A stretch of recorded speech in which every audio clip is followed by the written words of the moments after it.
Let's start from the place I was born. Vienna is a city which has a long history in terms of wine. The ancient Romans started 2000 years ago to grow wine in Vindobona. That was the origin name of Vienna. There is a long-standing culture in terms of wine and how to introduce new wine in Vienna, and that's called Heurigen. And Heurigen is a German word. In English means nothing else than the new wine.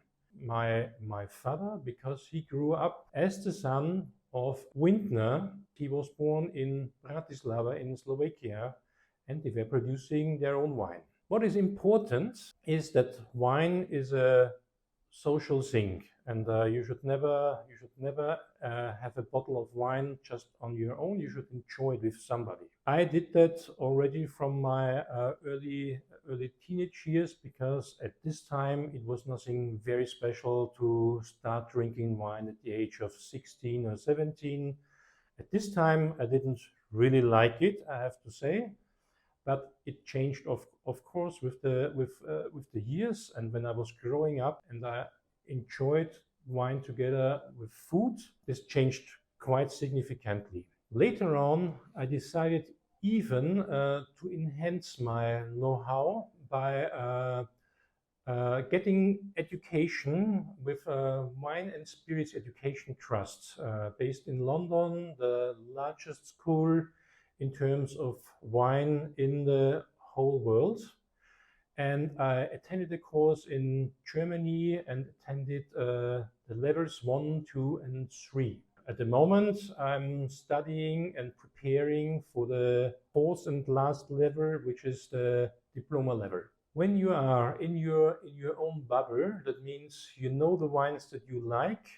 They are from a few specific countries, from a few specific producers, from a few origins. You are more or less not taking notice about what else is on the market.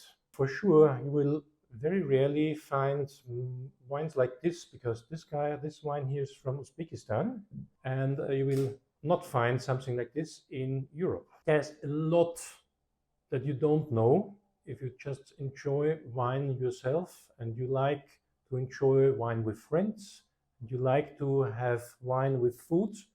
There's still a lot to learn. For instance, there is wine in Uzbekistan. Uzbekistan, and this is now what I want to tell you, has around 135,000 hectares of wines. And that means there's a lot going on in terms of wine production. If you compare 135,000 hectares in Uzbekistan, for instance, with how much is grown in Germany, that means we have 1/3 more production of grapes than in Germany, in a country like Uzbekistan, which almost is unknown in the world. Of course, not all of that ends up as wine. There is, of course, part of the production which ends up in the brandy production and other things like this. My intention is to tell you in a couple of following videos a little bit more about the wines from Uzbekistan, and later on compare them with others, a little bit more about how to enjoy wine, which kinds of wine are really suitable with which kind of foods, how to enjoy wine, which glasses to be used, at which temperatures it should be chilled or not chilled, how to use a proper bottle opener, and stuff like that. Tashkent, which I mentioned before, is the capital city of Uzbekistan. And this lies in Central Asia and is a very old place, direct on the Silk Road from China into Europe. Therefore, it's not really 100% known how wine production came into Uzbekistan. The younger history comes from the old Soviet Union, where Uzbekistan was one of the countries producing wine for the overall market. And there is today a new generation of winemakers in Uzbekistan starting to produce higher quality wines. In former times, we don't know, is it something that came in from China, where we know nowadays the wine production started some 10,000 years ago, or is it something that came in from the other side, the ancient Romans, some 2,000 years ago? Both is possible. We simply don't know. One thing goes for sure: the history is very, very old for wine production in this country. I have had a look. I did not find very much about it.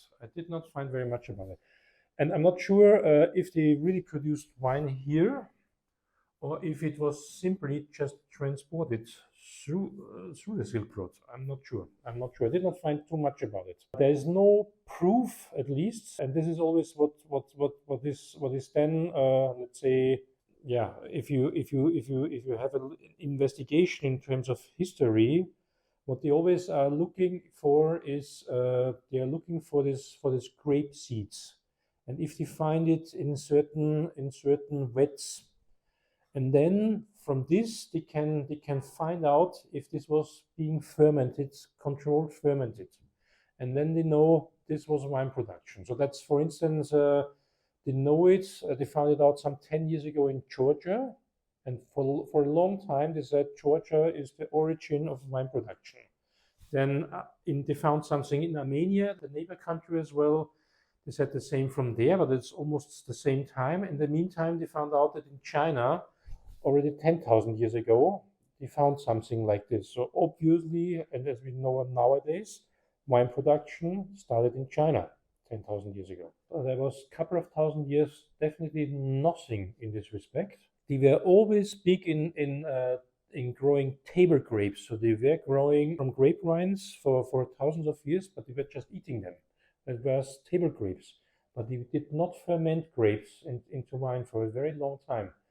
They started again in the 1990s. And nowadays, there are a few wineries. They sell wines. Let's say the style is Bordeaux, or coming close to Bordeaux. They are also using these French grapes, Cabernet Sauvignon, Merlot, Cabernet Franc in the majority, and produce high quality red wines. The most expensive of them are a couple of $100. The quality is high, but the price level is something that is hard to sell in Europe, of course, because in Europe you can buy similar qualities, let's say, at half of this price, or even lower. Right. So the problem is, and this is typical for these highly developing countries and this mentality in China, they simply say, if we sell the wine cheaper, nobody will buy it. If it is cheap, it is nothing special. That is by the way, something that you could try the same in Russia as well. Same story. If it's something exclusive, it needs to be expensive. You cannot say this is something exclusive, I give it to you for $10. But in German, you can say, I sell this to you for 300 euro. This is something exclusive. And they say, yeah, but I don't spend more than 5 euros a bottle. Whatever you say, I'm not interested. This is the difference. The drinking behavior, especially in Europe, is changing significantly. There's no doubt about that.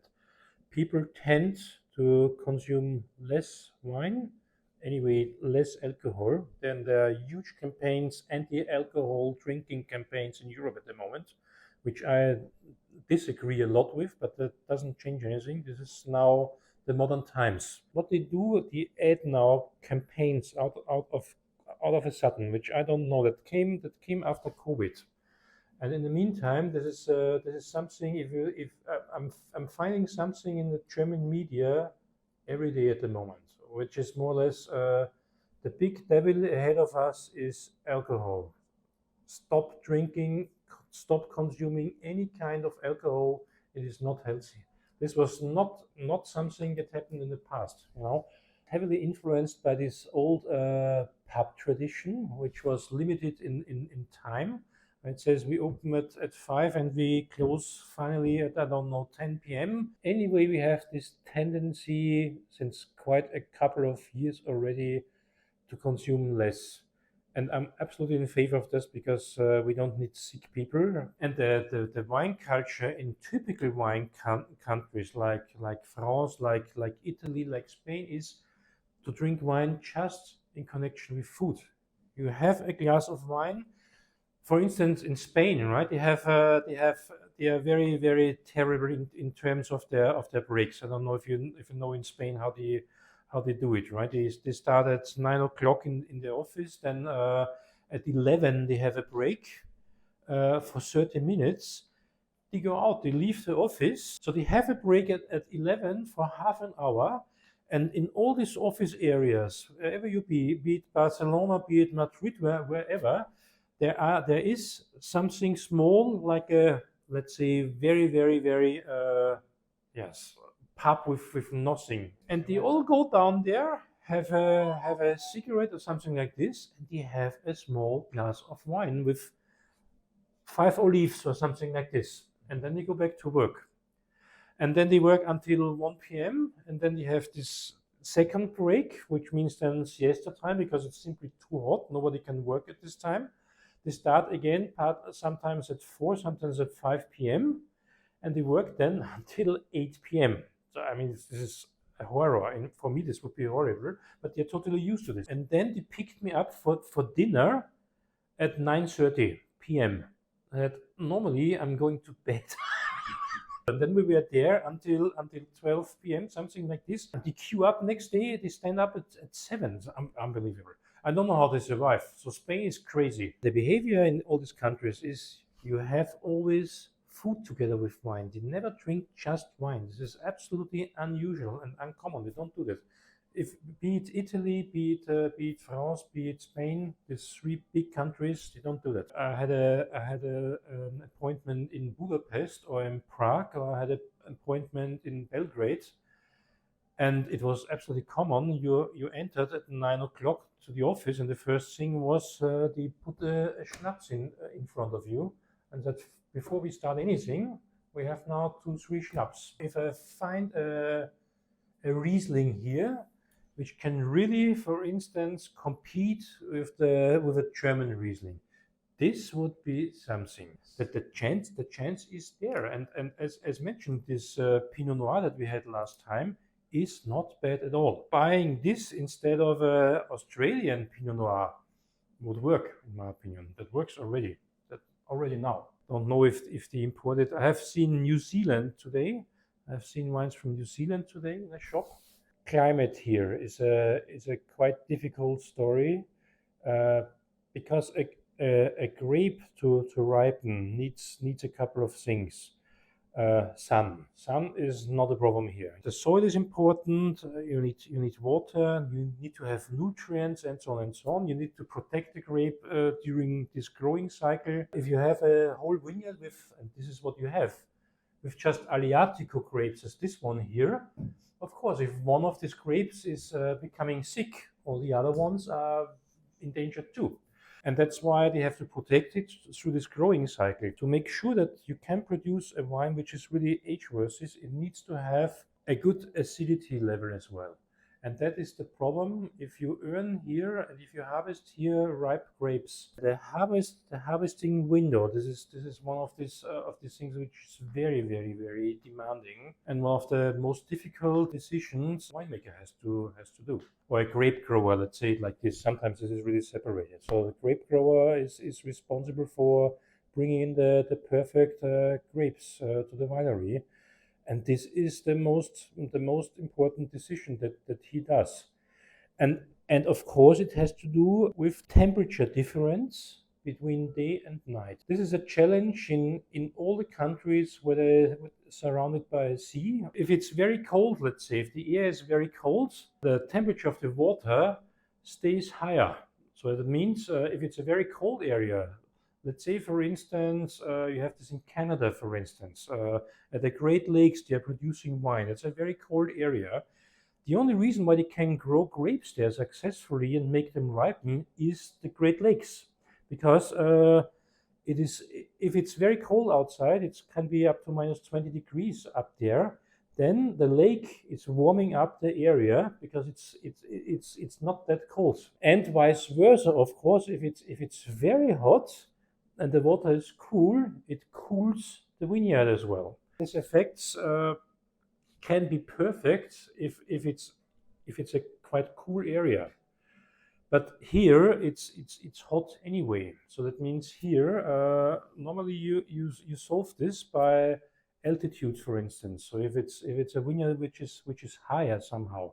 I have seen a wine today. I have seen a labor from a wine grown on 1000 at 1600 meters altitude. This means definitely, even if it has 40 degrees in during lunchtime, in the evening when the sun disappears, it will definitely go down. It will go down by at least 15 degrees, in my opinion. And this is perfect for grape growing and for perfect acidity, sweetness level of the grapes. They have mountainous regions as well, and they grow grapes partly in mountainous regions. They need a slight stress. It should not be too much. If it's too much, then you have a damage as well. Then they start a grape more or less is here to survive. So if she feels well, she says, okay, I want to produce children. These are the grapes. The grapes are second priority. All the energy goes into the plant. And then the plant survives because this is what it is made for and this is what it is designed for. In a country at a latitude where it is already hot, these are all the countries which are somehow in danger. So the very south of Spain, the very south of Italy, the very south of Greece, all these countries, they are in trouble, or more in trouble, because they probably have to change the vineyard, not only the vineyard management in the future, they maybe have to change the vineyard in total, or even get rid of the plants and plant it new on a different place even. So this happens, for instance, in parts of Spain, because the vineyard is towards southern direction, so it has a lot of sun.